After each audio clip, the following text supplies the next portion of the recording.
We'll get started. Well, thank you very much for coming today. I have a distinct honor, and the honor is to introduce Jackie Lacey.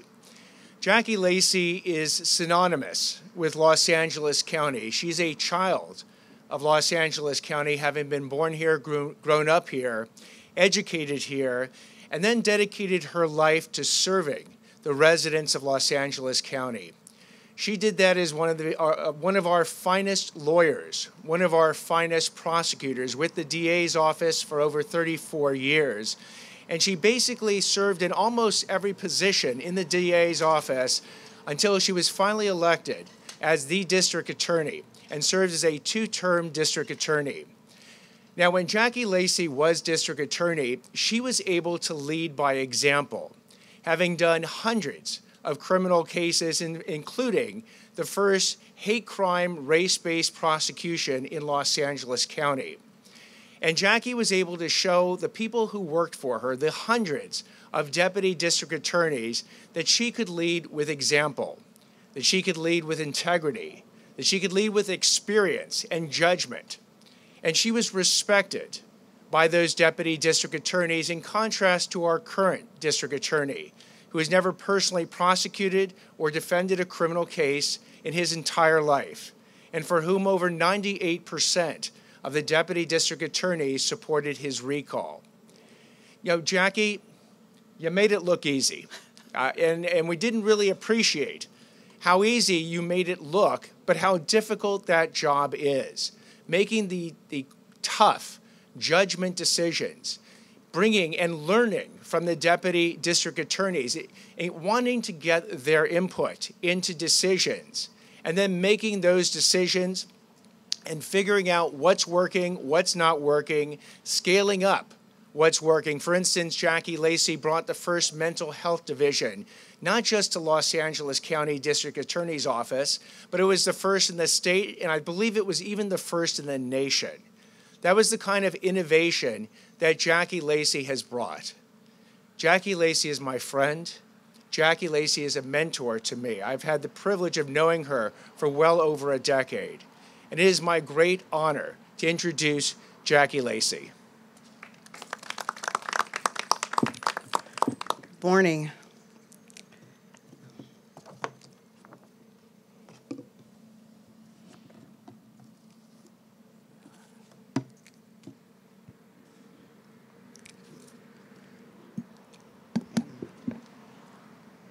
Good morning. As the former district attorney of Los Angeles County, I want to talk directly to the voters, private citizen to private citizen. And I want to tell you why I'm endorsing Nathan Hochman.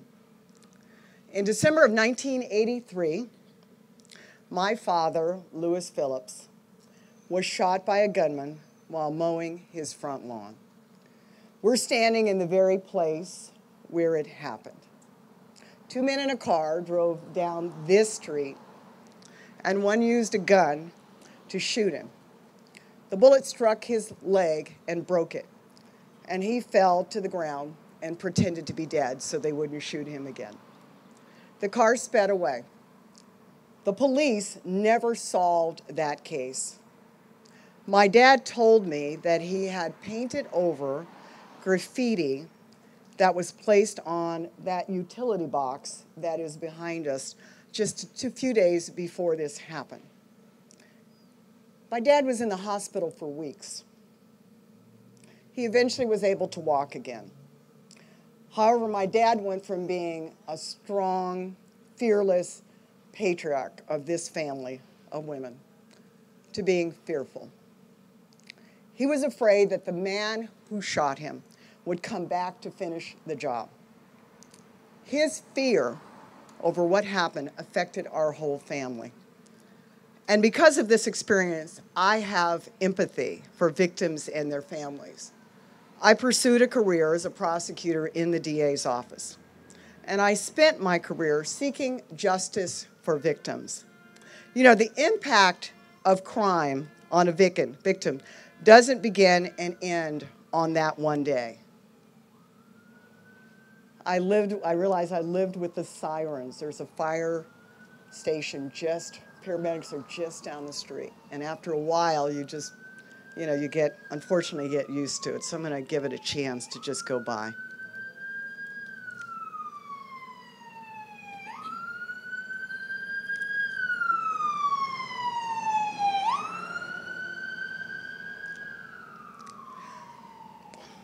As I mentioned, because of this experience, I have empathy for victims and their families.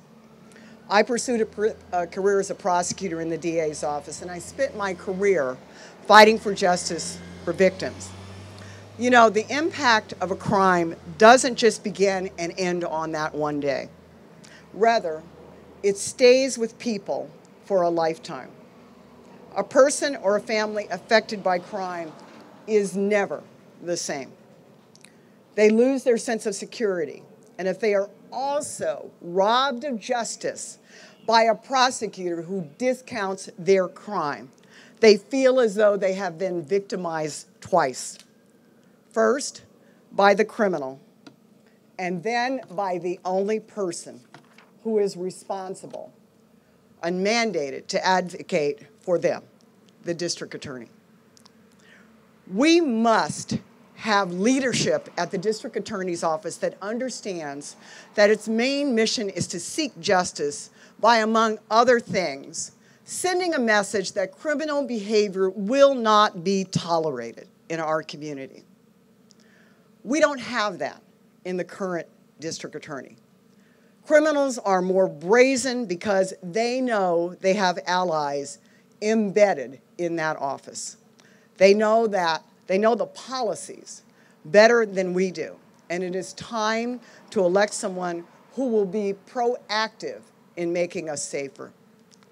I have watched as the current administration harmed our community by rolling out ill-conceived, poorly implemented, ham-fisted policies. Here's one example. This administration ordered its prosecutors to stop showing up at all parole hearings in the prisons. Families of murder victims and victims of violent crimes such as rape must now go alone into prisons without a prosecutor. Often the prisoner minimizes or lies about their involvement in the crime. And the victims are faced with experienced prisoner lawyers, and they must be in the room with the very person who killed their loved one or harmed them. Can you imagine? Another example is the district attorney's refusal to meet with families of violent crime. The administration's stated mission is to seek the lowest possible sentence to ensure that the defendant can be released from custody. They have not ensured that there are safeguards in place, such as supervision, to protect us from future crimes. There are well-publicized examples of this happening, despite the defendant's criminal history or the sophistication of the crime. The very least the DA could do, if you're seeking a reduced sentence, is face victims and explain the rationale. While crime in Los Angeles was a lot higher when I was growing up in this neighborhood in the 80s and when my dad was shot, crime rates are higher now than when the current administration took over. There is no reason we should permit our community's safety to deteriorate any further. It is time to thank and excuse the current district attorney and elect someone with a conscience. On another note, this administration has incurred an unprecedented number of lawsuits. These lawsuits have already cost taxpayers millions of dollars. The bulk of the lawsuits are pending.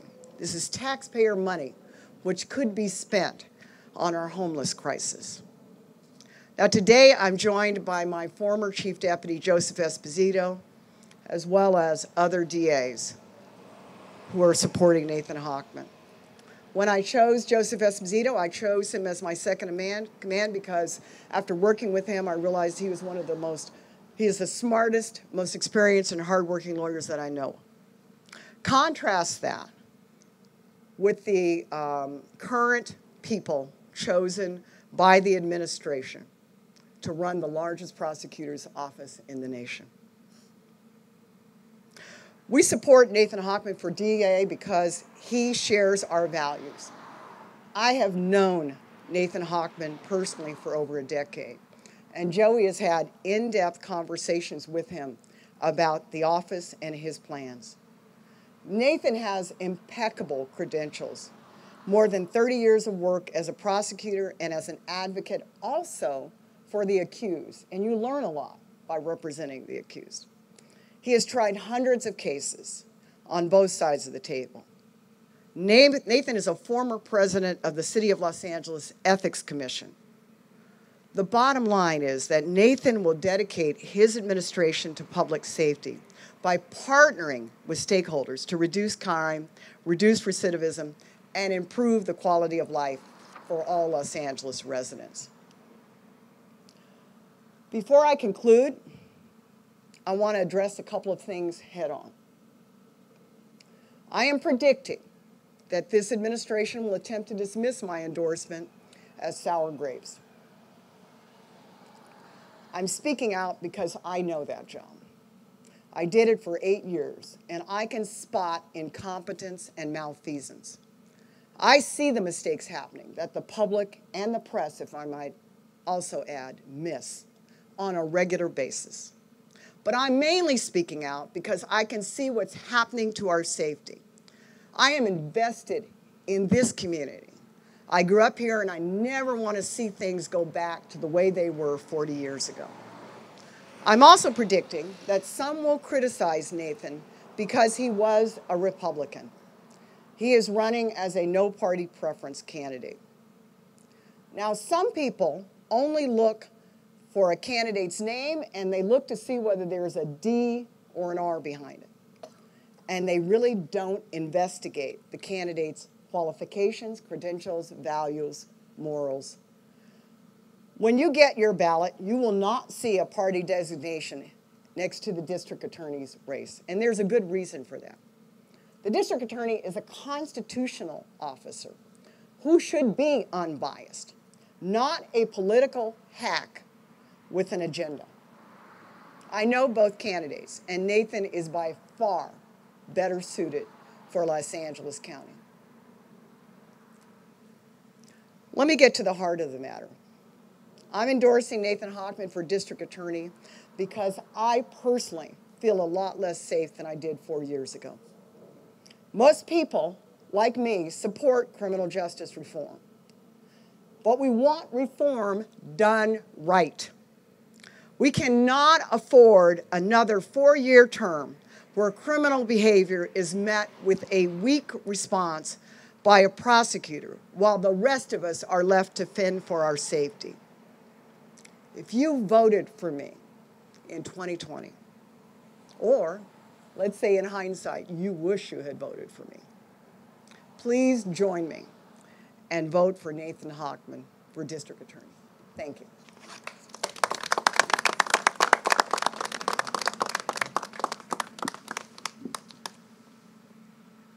Well, Jackie, thank you. Thank you.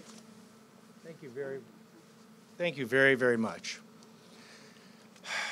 Having the endorsement of someone like Jackie Lacey, the 42nd District Attorney of the County of Los Angeles, someone who has dedicated her entire life to promoting the safety of the residents of LA County, is very humbling, actually.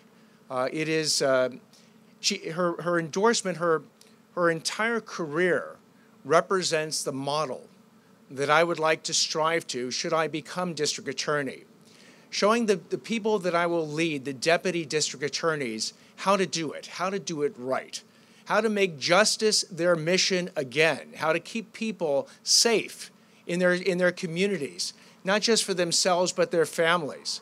That was what Jackie did for 8 years as district attorney. I think we're now coming to appreciate the role that she played during those years. Because over that time, Los Angeles actually recorded its safest year in the last 50 years. We have fallen. We have fallen greatly under the current district attorney, who is lacking the respect of his troops. He's actually a leader with no followers. He lacks the respect of law enforcement. Again, he leads without anyone following. and he has abandoned victims. We have many victims here today in support of myself, here to listen to the words and back the endorsement of Jackie Lacey. And I thank everyone here today, the deputy district attorneys, the former deputy district attorneys, Joseph Esposito. Again, thank you so much for coming out today, because what we send is a uniform message to the people of Los Angeles County that if you feel less safe today than you did when George Gascon took office, and you do not want 4 more years of where you are going, where our safety in this community is descending, then on November 5th, you have a choice. You have the power to vote out George Gascon and vote myself in for district attorney. Let me take a few questions now, and then we can do individual stand-ups if you would like afterwards. And yes.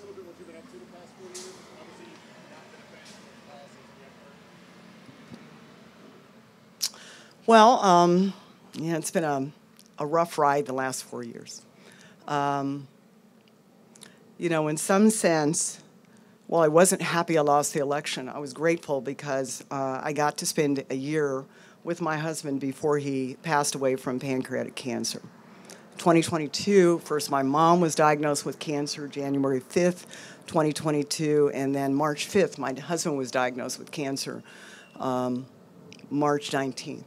And it was in advanced stages. And so my job was to take care of them. I'm still advocating for my mom, doing things for her. And I joined the board of Union Rescue Mission. I actually went undercover and worked in the kitchen for about 6 months at Hope Gardens. No one knew who I was, with my natural gray hair now and a mask, and I decided to join the board of directors to see what I could do to help them navigate the government. But, you know, I have deliberately just stayed out of the limelight, not wanted, you know, to go back into politics at all, enjoyed my privacy, and now I feel like I have the freedom to speak the truth, you know? As an elected official, as a candidate, there's a lot you can't say. A lot you can't say. But now as a private citizen, I can tell it like it is. And that's why I've chosen to come here at this particular time and have you all here in this neighborhood to tell you why I did what I did and to tell you why I think it's important to support Nathan Hochman. Thank you. What is it specifically about Nathan Hochman's resume, his past, that you believe he'd be a better district attorney? George Gascon didn't understand that in order to lead 1,000 prosecutors through courtroom decisions, that you had to have been to the show, that you had to have been a lawyer in the courtroom. He had zero experience.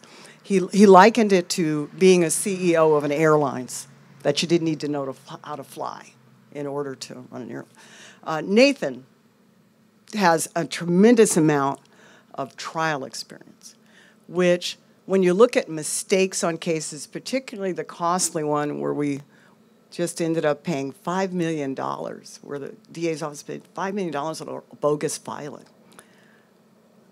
Before that filing went through, you need a trial lawyer to look at it, and that mistake would not have happened. So I like his experience. I spent time with him and his family. It matters to me how someone treats their spouse, their children. I've watched that, and he's a good man. I have hired people based on how they treat their spouses, to be honest. And I've had many, many conversations with him. I've told him he's got to be crazy to get into politics, you know, because there's going to be a target on his back. But he is willing to serve. He's smart. He's well-educated. I think Brown University and Stanford. Did you go to Stanford? Yeah, I mean, those are important credentials for anybody leading the largest DA's office in the nation. But I think what impresses me the most about him is he has already reached out and formed alliances with stakeholders. What I've noticed about the current DA is he just isn't invited to major press conferences on smash and grab robberies, on human trafficking, on other things where he ought to be leading, he ought to be convening. And if you don't have that kind of personality where you're approachable, where you can get people to sit down and talk to one another, and when you can come up with a plan, and all your decision is not to file and file, that's a misunderstanding of what the job of the DA is. And so look at the people here. I didn't know they were all coming, but he has the ability to convene. And in LA County, our problems are so complex. Matter of fact, they're caused by the fact that we operate in silos. And so Nathan has the ability to draw people in, and we need that. District Attorney Lacey, if I could get a question. Front page index, Alex stating, during your administration, you tripled the number of convictions of sex traffickers. How do you view George Gascon's policies on the subject of human trafficking? Yeah. I don't know the numbers, and so of the current administration on their human trafficking numbers, but I can tell you that there's an organization called Forgotten Children, and there's a woman who runs it, and we are still in touch to this day about rescuing children and women, some men, from human trafficking. You have to approach that from gaining the trust of those individuals, talking to them, learning about them. And that's what we did when we opened up the first human trafficking unit. I have no idea what's happening. I have not seen any efforts. Maybe they're there. But it seems to me that if you drive from here, there's a straight shot almost to Figueroa. Drive down Figueroa. Tell me what's going on over there. You will see children out there waiting to be abused in the human trafficking setting. And so it seems to me that you need a DA to speak out on that. You really do. And I have no idea what's going on. Jackie, you mentioned the people that currently surrounds himself. Obviously, as you know, the guy who's now the chief of staff, once arrested for public intoxication during this administration, and I'm sure you're aware of the Diana Taran case. I'm just curious how you would have handled those situations. As you know, Iniguez was never placed on administrative leave. There's not a case review going on in the Taran matter. I know we don't know all the facts of either of those publicly, but if you were handling a situation where those things happened to people in your administration, like, can you give us an idea how you would have handled them differently? Just trying to compare and contrast those two. Well, I'm a tough boss. I'm first to admit that. I ask a lot of questions, and I vet people. I vetted Joseph. I didn't immediately put Joseph in the number 2 spot. The mistake, we're going to find out, wasn't made by the actions of the individuals. The mistake was even putting people like this in power. That's where the mistake was made. Some of this stuff, you all are just finding out about Diana Taran. That rumor of what she did has been circulating for 4 years. Joseph Iniguez is incredibly inexperienced. I would have never empowered someone with that lack of experience, because the first lesson of leadership is you got to lead yourself before you lead other people. And with Mr. Iniguez, I just haven't. I'm shocked. I haven't seen it. This is someone with 4 years of experience, four trials, making decisions on some of the most important cases of the office. And when he was arrested, or when he was contacted by the police, he threatened to use his position to back them off. That was wrong. Diana Taran, I can't think of a time where someone that high-ranking was charged with 13 felony counts. And not only are they not put on administrative leave without pay, we're paying. She has a six-figure salary. I think she's making like $366,000 a year. She's still collecting that money. But mark my word. Mark my word. She's not going to be quiet in the future. When she realizes she's going to prison, she's going to roll over. And we're going to find out that she just did roll up and put those names in a computer system and no one knew about them. So stay tuned. But the decision, the mistake was made at not having the wisdom to put the right people in power in the first place. That's your job as a leader. Jackie, I know you said you feel less safe from a personal standpoint. Can LA County afford 4 more years of George Gascon? Well, I'll give you an example. I grew up here. I live in the Valley of Granada Hills. In the past 6 months, there have been 5 burglaries. Some of them have involved the homeowner getting shot at. The area that I live in it's horse property. Just this past week, a man was shot in his car on Shoshone and Rinaldi Street, if you know where that is. This weekend, someone was shot on White Oak Street in Chatsworth. These are places I travel all the time. This is unheard of. So you can throw back numbers, you can put up charts saying everything is good, but you wouldn't know that by my neighbors, and you wouldn't know that by me. I know you. Thank you. Forgive me for That's my all right. appearance. I just came out of my house to get something from McDonald's, but I agree with you. You know, Gascon is a tragedy for the LA County community. A tragedy. It's worse than a travesty. It's a total tragedy. And I would like to know, Mr. Hochman, what we can do, and me as an African American, what I can do to help you get elected, because I can't see my city go this way. You know, I mean, we have to have people that be able to make profit in stores without being threatened, their lives threatened. This lady speaks the truth. In the 80s, the complaint was the police don't care about the African American community. They don't show up, they don't come, they don't care, they don't police this community. Now it's, of course, the opposite. You know, people are talking about being over-policed. Well, like this lady, I want my mother is in there. I want her to be safe. And, you know, we need a different message. We need someone who says, I got your back if something happens to you, if someone threatens you. So I'll let Nathan, the candidate, address. Certainly. That is the message, that I will actually have your back if someone attacks you, someone attacks a member of your family, that you will actually be able to come to the criminal justice system, and as importantly, the criminals will understand when they enter the system that I will enforce the law.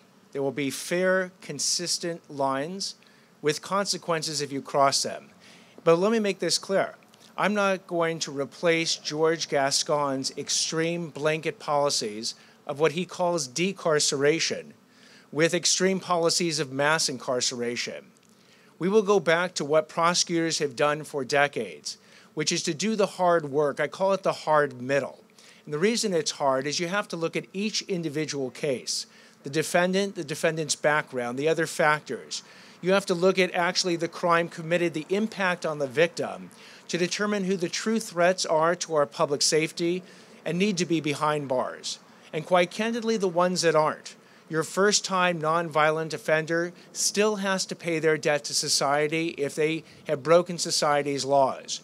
But community service, restitution if they've stolen something, or a diversion program if they have a mental health or substance abuse issue, might be very well the correct punishment. I bring a somewhat unique perspective to the office of the DA if I'm so fortunate to be able to be elected to that office, that not only have I prosecuted over 100 cases as a prosecutor for 10 years, I've actually defended over 200 cases as a defense lawyer, asserting people's constitutional rights in the court. So I bring that 360 perspective to the job of understanding how important it is to make sure everyone in the system gets due process, but also understanding the notions of accountability and getting away from this notion that George Gascon has now put out there for criminals, that there are certain crimes and certain criminals that he just won't prosecute no matter what the facts and no matter what the law is. There will only be 2 things that I would consider, and I do this to remove the political agenda from the office of district attorney. It's the facts and the law. We'll go back to doing our job. Law enforcement, in turn, will go back to doing their job, and victims will know that when they pick up the phone and they call law enforcement or they deal with the district attorney's office, we'll answer that phone call.